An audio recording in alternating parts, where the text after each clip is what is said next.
میں اکثر گائے کی ان نگاہوں کے آگے لاجواب اور شرمندہ ہو کر وہاں سے کھسک جاتا ہوں۔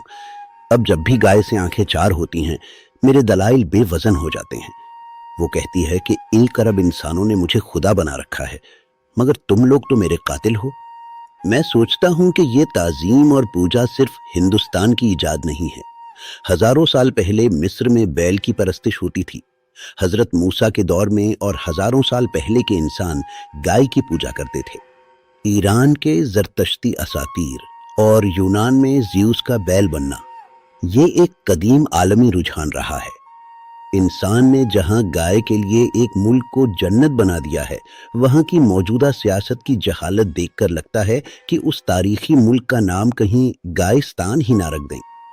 یہاں ایک گہرا سوال جنم لیتا ہے، انسان جسے اشرف المخلوقات کہا گیا، وہ اپنی پہچان اور غیرت کا ثبوت دینے کے لیے ان مخلوقات کا محتاج کیوں ہے جنہیں وہ کمتر سمجھتا ہے؟